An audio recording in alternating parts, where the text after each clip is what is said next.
Leemos. Así que Pedro, custodiado en la cárcel, pero dice el texto que la iglesia hacía sin cesar oración a Dios por él. Y cuando Herodes le iba a sacar aquella misma noche, estaba Pedro durmiendo entre dos soldados, sujeto con dos cadenas, y los guardas delante de la puerta custodiaban la cárcel. Y aquí que se presentó un ángel del Señor, y una luz resplandeció en la cárcel, y tocando a Pedro en el costado le despertó, diciendo: levántate pronto. Y las cadenas se cayeron de las manos. Le dijo el ángel: cíñete y átate las sandalias. Y lo hizo así. Y le dijo: envuélvete en tu manto y sígueme. Y saliendo le seguía. Pero no sabía que era verdad lo que hacía el ángel, sino que pensaba que veía una visión. Versículo 10, habiendo pasado la primera y la segunda guardia, llegaron a la puerta de hierro que daba a la ciudad, la cual se les abrió por sí misma, y salidos pasaron una calle y luego el ángel se apartó de él. Una vez que había pasado todo esto, versículo 11 dice: entonces Pedro, volviendo en sí, dijo: ahora entiendo verdaderamente que el Señor ha enviado su ángel y me ha librado de la mano de Herodes y de todo lo que el pueblo de los judíos esperaba. Oramos. Padre, te damos tantas gracias, Señor, por tu palabra. Te damos, Señor, gracias porque en ella encontramos no solamente consuelo, no solamente encontramos fortaleza, sino que también, Señor, encontramos exhortación, Señor, y confrontación para nuestras vidas, Señor. Te rogamos y te pedimos, Señor, que a través de ella puedas hablarnos, Señor. En el nombre de tu Hijo oramos. Amén. Podemos tomar asiento. Y no sé si quizás alguno habrá meditado un poco en las palabras del Salmo 75 que leía al inicio nuestro pastor, pero hay un versículo que me llamó muchísimo la atención, que decía: más Dios, versículo 7, el juez a este humilla y a aquel enaltece, ¿no? Ahí vuelvo a repetir estas palabras: más Dios es el juez. Entonces a uno humilla y aquel enaltece. Y claramente ahí, cuando leíamos esas palabras, se me venía a la mente lo que había sucedido con Herodes en el capítulo 12, ¿no? El Señor, aquel que quiere, obviamente puede enaltecer o también puede, obviamente, desmoronarlo por completo. Ahora, venimos observando con claridad el texto de Hechos capítulo 12, un evento bastante interesante, no solamente por el milagro que sucede en los versículos 6 al 10, algo que quizás la iglesia solamente pudo haber creído, porque el resto de las personas que habrán escuchado o habrán quizás estado en ese momento no creían lo que había sucedido. Pero me llama la atención que con cuánta frecuencia las personas a lo largo de la historia de la humanidad han intentado enfrentarse delante de la voluntad de Dios y han fracasado de manera completa. En Hechos, incluso a lo largo de la historia de la Biblia, nos damos cuenta de esto. Incluso al comienzo de Hechos, cuando comienza a haber un poco de conflictos ahí por medio de la predicación de la palabra y del Evangelio, comenzó a haber ciertos problemas. Y en medio de esos problemas había levantado Gamaliel, y que esas palabras de Gamaliel que pronunció en ese concilio resuenan hasta el día de hoy. Él había dicho lo siguiente: y ahora os digo, hermanos, apartaos de estos hombres y dejadlos, porque si este consejo o esta obra es de los hombres, se desvanecerá. Mas si es de Dios, no la podréis destruir, no sea tal vez hallados luchando contra Dios. Ahora, me llama la atención que a pesar de que Gamaliel había pronunciado estas palabras, Herodes quizás no lo conocía, o incluso el concilio, el Sanedrín, los fariseos, las personas de Israel no habían prestado atención a estas palabras, y aún así ellos seguían luchando contra la voluntad soberana de Dios, y a pesar de eso seguían fallando. Ahora, no solamente observamos esto en la iglesia, sino que a lo largo del pueblo de Israel, de la historia de Israel, vemos cómo grandes personas con poder político, con grandeza, se han levantado contra el pueblo de Dios. Uno de ellos, por ejemplo, es el faraón, ahí en Éxodo capítulo 1. Y me llama la atención que quizás muchas veces vamos a Éxodo capítulo 1 y leemos con claridad cómo las parteras habían temido al Señor y habían preservado la vida de los niños, pero me llama la atención algo en ese pasaje, que el faraón había visto cómo el pueblo de Israel crecía en abundancia y a pesar de eso él intentó por medio de muchas maneras erradicar al pueblo de Israel, detener aquello que Dios había prometido que iba a hacer con el pueblo de él, que crezca. Y a pesar de eso, había puesto duras cargas sobre ellos, había sacado un edicto para poder erradicar a los bebés que habían nacido de dos formas diferentes. Y a pesar de eso, me llama la atención que Faraón no lo había podido lograr. El Señor había podido llevar a cabo su plan. Y acá en Hechos capítulo 12 sucede exactamente de la misma manera. Vemos a un hombre con poder político, con grandeza, buscando el favor de los judíos, obteniendo obviamente y queriendo obtener más favor y más poder político y demás. Lo que hace es intentar erradicar por completo a la iglesia. Primero, habíamos visto la semana pasada que lo que había intentado hacer era capturar a los líderes de la iglesia, asesinó a Jacobo y ahora, como habíamos leído la semana pasada, había ido tras Pedro. Y el versículo 5 al versículo 11 podemos observar de manera concisa y clara cómo acá este hombre no solamente quiso levantarse contra la iglesia y contra la voluntad soberana de Dios, sino como vez tras vez había fallado en el intento. Y no solamente eso, sino que Lucas, quizás no lo hemos podido notar, va estableciendo diferentes contrastes entre Herodes y todos los seguidores de Herodes contra Pedro, la iglesia, incluso contra Dios. El primer contraste lo encontramos en el versículo 5. Fíjense lo que dice. Así que Pedro dice que estaba custodiado en la cárcel, pero la iglesia dice que hacía sin cesar oración a Dios por él. El primer contraste que encontramos acá es entre la iglesia y Herodes. Claro, acá lo primero que notamos es que la confianza de Herodes era su grandeza. Él lo que quería era ganarse el favor de las personas, de los judíos. Él quería obviamente tener más poder, más grandeza. Y la única forma de hacerlo era llevando a cabo un plan. Pero observamos con claridad que a pesar de que él quiso llevar a cabo un plan, en medio de esa ejecución de ese plan se encontró vez tras vez con un Dios soberano que lo detuvo constantemente. Ahora, mientras que la confianza de Herodes es su grandeza, observamos ahí en el versículo 5 que la confianza de la iglesia era en Dios y en el poder de Dios. Por eso la iglesia, en medio de la situación en la que estaba, no buscó pleitos, no quiso liberar a Pedro por medio de esfuerzos humanos, no planificó absolutamente nada de cómo liberarlo, sino que la iglesia lo que hizo fue, en medio de esa situación, oró. Y me encanta el versículo 5 porque es algo simple. No hay grandes rasgos de aplicaciones extravagantes, sino que en medio del sufrimiento, en medio de la iglesia, cuando la iglesia no tenía absolutamente nada más que hacer, lo único que hizo la iglesia fue orar. La iglesia buscó ayuda en donde más podía.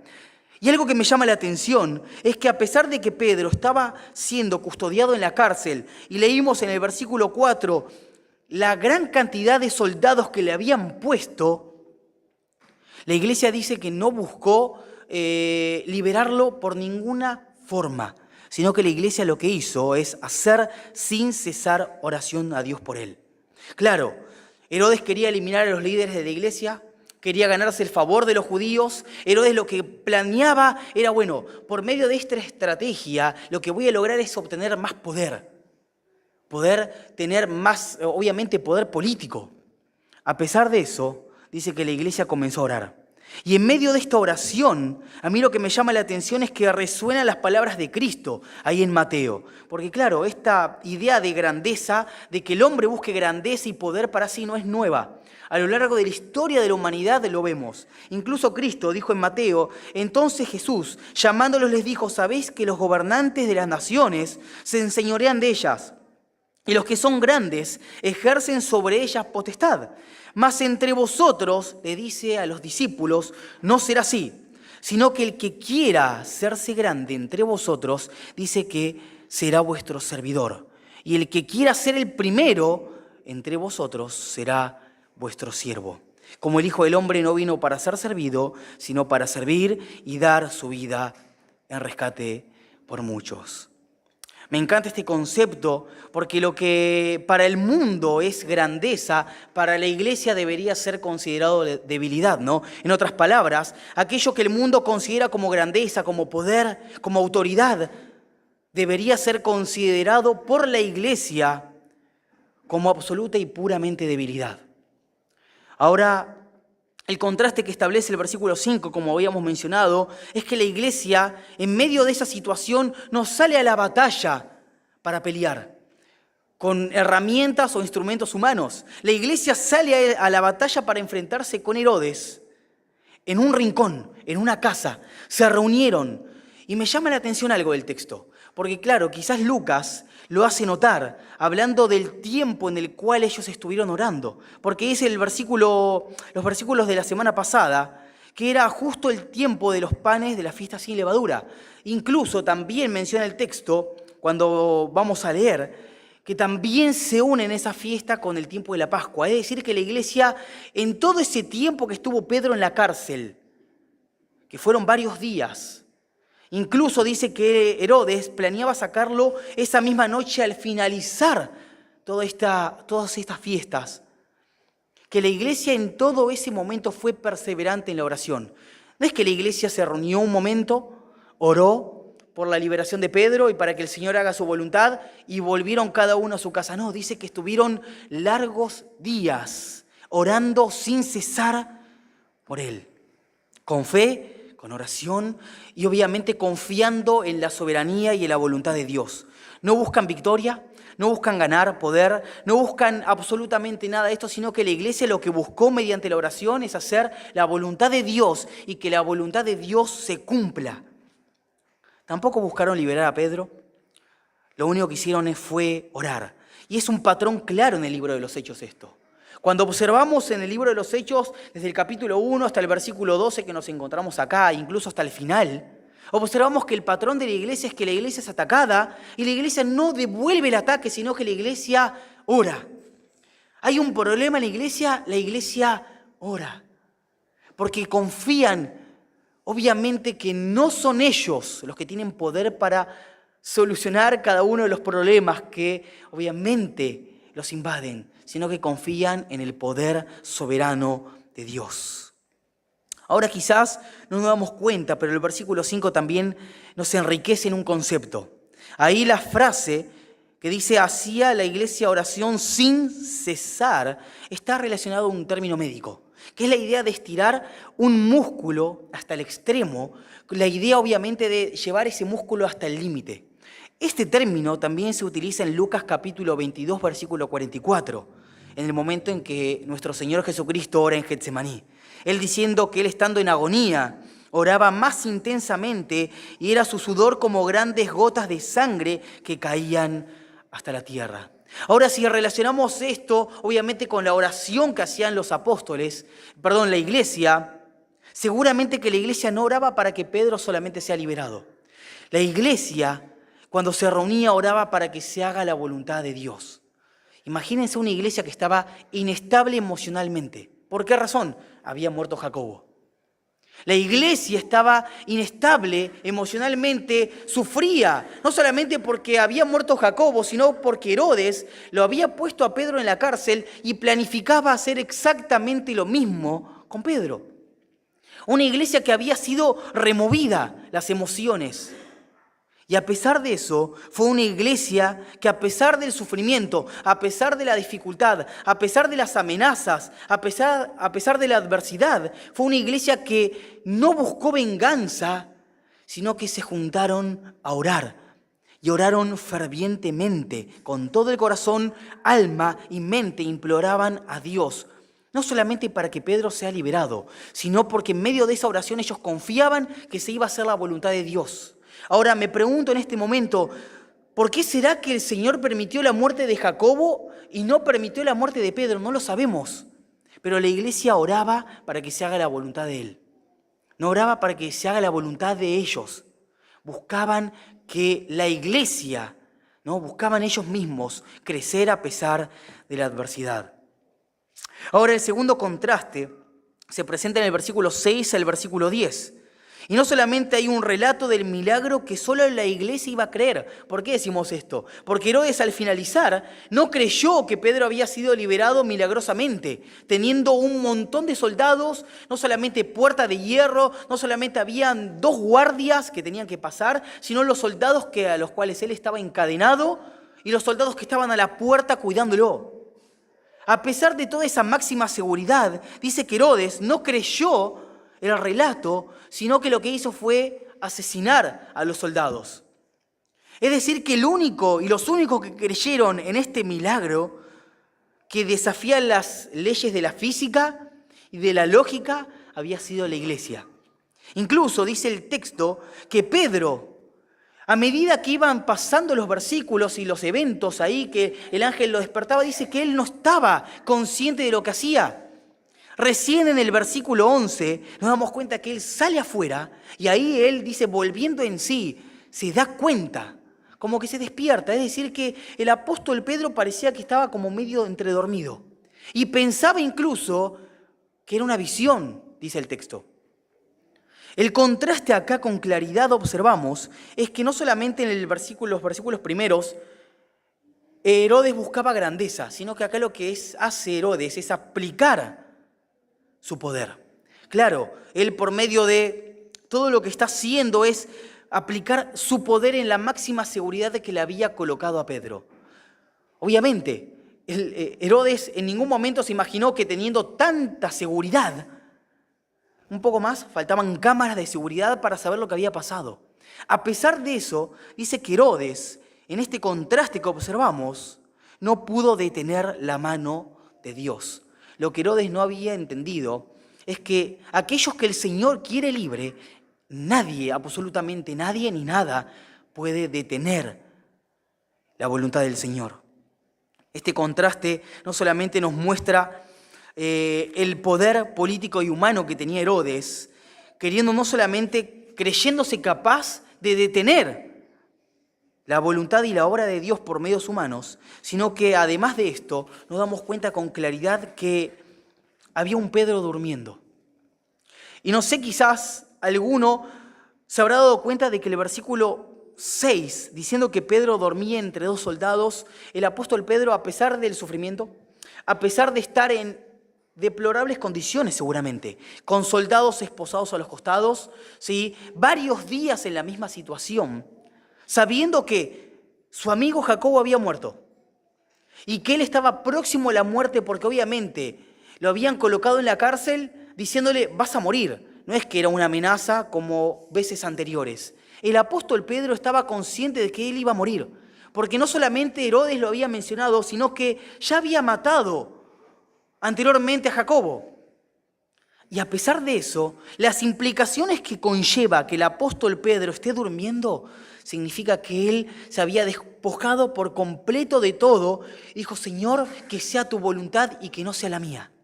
Las implicaciones de que Pedro esté durmiendo son increíbles. Primero, ¿sí?, nos damos cuenta de un Pedro que duerme y que primero estaba emocionalmente inestable por la muerte de Jacobo. Y a pesar de eso, dice que él no se resiste. Él no busca quizás intentar librarse, sino que él duerme confiado. Y lo relacioné con claridad con el Salmo 3:5.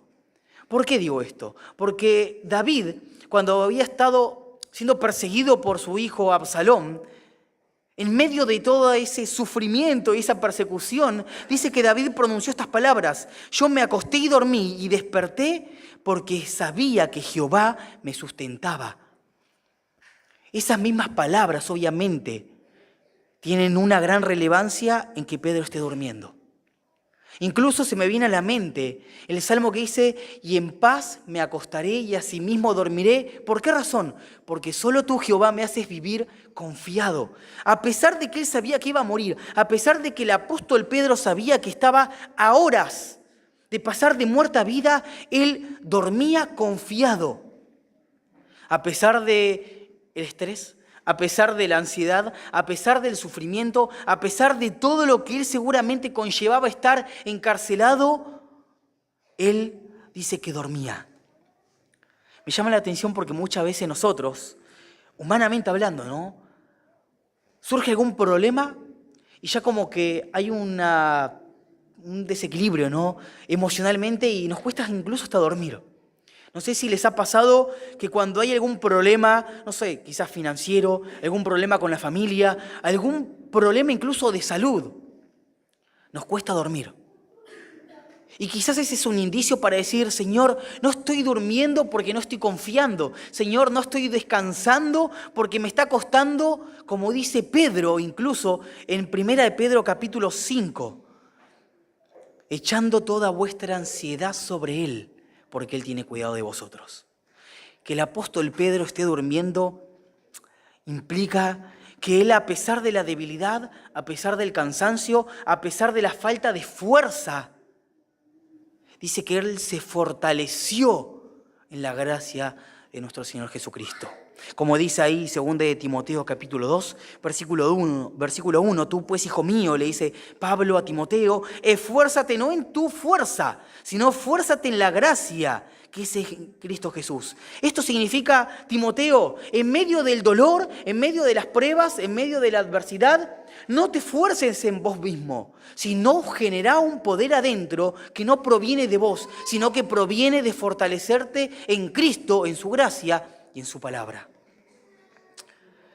Ahora, los versículos, si bien nos muestran cómo iba sucediendo el milagro, me llama la atención de que Pedro dormía profundamente y que ni la presencia de los guardias, ni la dureza del piso de la celda, ni la desdicha de la prisión, dice ahí un escritor, ni la inminente amenaza de la ejecución pudieron perturbarle el descanso.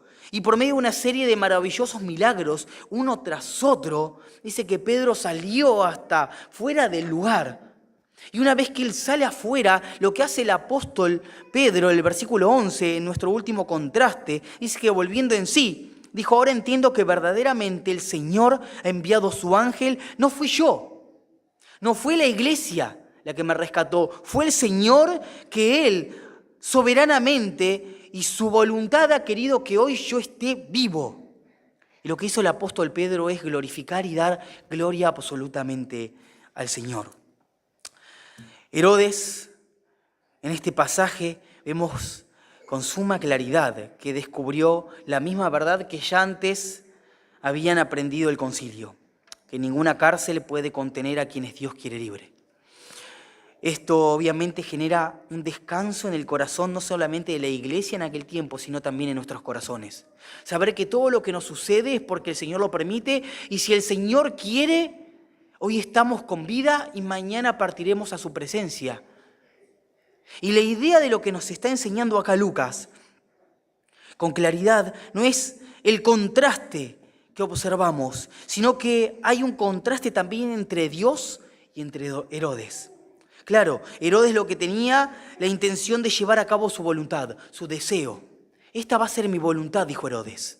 Pero a pesar de que Herodes dijo: esta va a ser mi voluntad y la voy a ejecutar a más no poder, se levanta un Dios soberano, sentado en un trono, y dice: esta voluntad tuya no va a ser ejecutada. Y vemos como Dios se opone con claridad a esta voluntad de Herodes, mostrando quién verdaderamente era el soberano. No era Herodes, sino que era nuestro Dios. Me llama la atención que la voluntad de Dios, leyendo este pasaje, no conoce de obstáculos, no conoce de límites. Nada de lo que pueda realizar el hombre podrá detener la mano de un Dios soberano que determina algo y lo ejecuta. No importa lo que el hombre quiera, pueda hacer. Incluso recuerdo ahí las palabras y el llanto también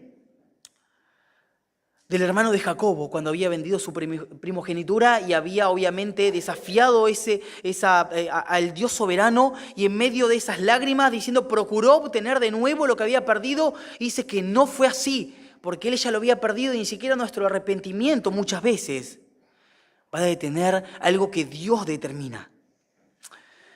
Y al finalizar, observamos a un Pedro que en ese momento y de forma instantánea experimentó la realidad de su rescate y supo que Dios había realizado el milagro. Incluso en medio de estas palabras, él no agradeció a su poder o a la oración de la iglesia, sino que lo que hizo, dijo, verdaderamente entiendo ahora, volviendo en sí, que el Señor había querido mi rescate. Y acá vemos un contraste con claridad. Vemos a un Jacobo muerto, porque Dios lo quiso, y vemos a un Pedro libre. No sabemos el por qué. Sabemos que el Señor lo había determinado de esa manera. Y Pedro, en vez de lamentarse de por qué no había partido a la presencia del Señor, dice que expresó con gratitud a Dios y glorificó y dio gracias al Señor porque Él había sido quien lo había rescatado.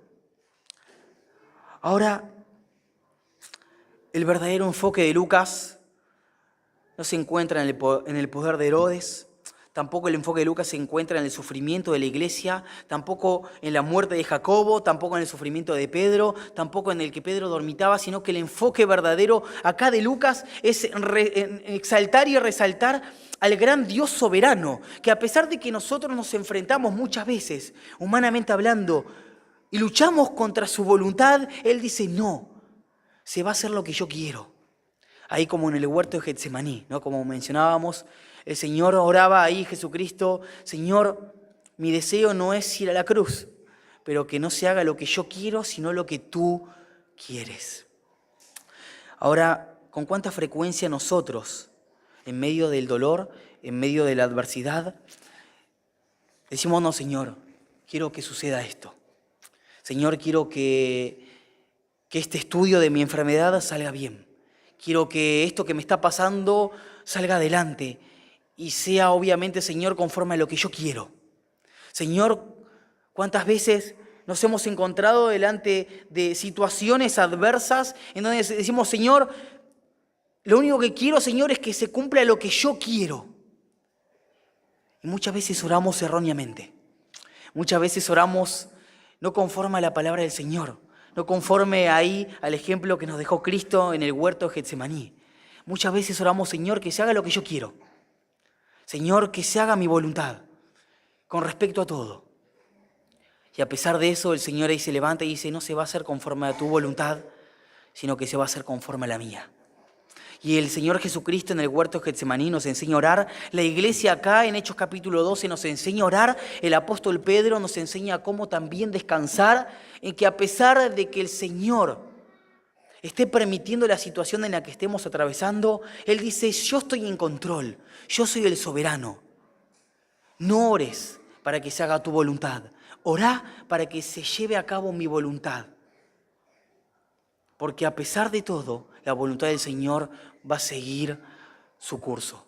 Y nada, absolutamente nadie, ya sea un gobernante, ya sea un político, ya sea alguien con poder, va a poder detener aquello que Dios estableció y determinó.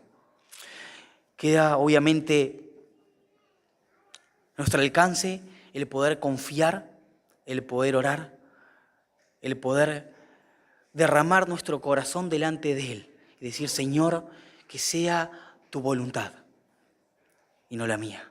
Amén. Oramos, Padre. Te damos tantas gracias, Señor, porque en medio de la situación que nos encontremos, en medio de la